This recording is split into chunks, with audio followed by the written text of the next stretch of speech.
morning, viewers. Welcome to my brief devotion titled Fresh Bread. And I do hope that it makes an impact in your life as you begin a new day in Christ. Turn with me to the Gospel of Matthew, chapter 20, verses 20 to 28. Let me paraphrase the takeaway in this passage. Jesus Christ is teaching here in this episode that we should, as Christians, not lord over our brothers and sisters, but actually serve them. In verse 28, he ends up by referring to himself as the Son of Man who has come not to be served, but to serve.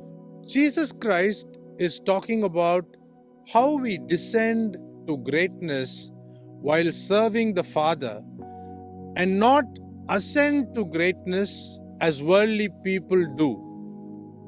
Apostle Paul, in his letter to the Ephesian church, brings out the revelation as to what Jesus did after he died and was buried. The verse in chapter 4, verse 9 says how before he ascended to heaven, he had also descended into the lower parts of the earth. The next verse says, "He who descended is he who ascended far above all the heavens, that he might fill all things." Without descending to greatness, we Christians cannot ascend to greatness. Worldly minded people never think of humbling themselves before God can exalt them. The thrust is always about making it big in the world in this lifetime. But God's principle is totally opposite. We descend only to ascend. So once again, let me repeat, without descending to greatness, we cannot ascend to greatness.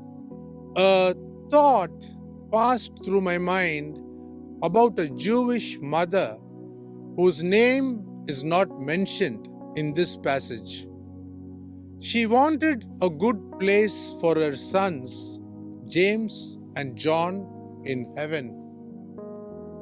How on earth she understood about eternal life and how humans would be in the afterlife, sit with God on his throne, one on the left and one on the right. Matthew chapter 20, verses 20 and 21. It is not wrong to wish or expect a great reward in life after death. All the disciples and the mother of James and John learned an important lesson that day, that without descending to greatness, no Christian can ascend. Journey to heaven is always about sorrow to unending joy, from the ridiculous to the sublime. Think about it. Have a great day.